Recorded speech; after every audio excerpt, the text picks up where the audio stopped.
After you have submitted part 1 of your restorative justice final project for English 10, you can begin part 2.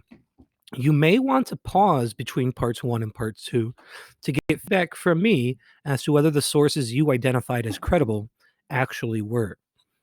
Either way, once you've decided you're ready to design a product to communicate your research, you will need 2 things.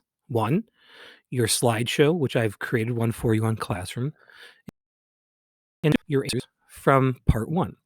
If that means you need to unsubmit this document from Classroom, you can do that. I will still be able to view it for grading purposes. You're going to take the content of the answers from 1, 2, 3, and 4 and synthesize. That means combine them in a new way as your presentation.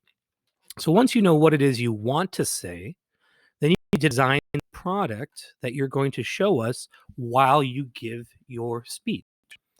The slideshow that I've created for you has the reminders for product creation, so you can see how you're going to be graded for designing a craft-like quality slideshow, which means that it has thought put into it, there's attention to detail, and that it's designed in a way to not be all of your research, but to emphasize the key ideas that you are verbally telling to us.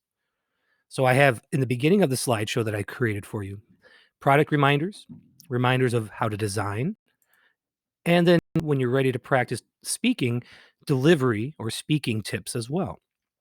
Remember, for part 3, the actual video, you do need to speak for at least 1 minute. Once you have your slideshow created and you've made some note cards and know what it is you want to say, then use Screencastify, which is up here right next to the website, to screencast or to record the screen of your slideshow.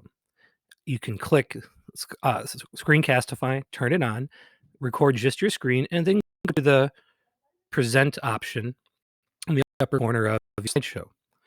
You can choose to keep my slide. You can this time. I encourage you to keep them on throughout this so you have reminders there. You just need to start your presentation, the present, from the slide.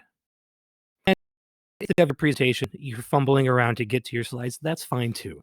I'm only going to grade you when you start giving your presentation, timing you from when you start speaking for your presentation, and judging the quality of the product that you created, not the slides that I have put up here for you.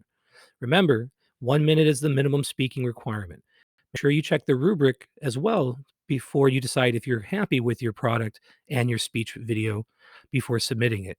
You can take as many takes as you like.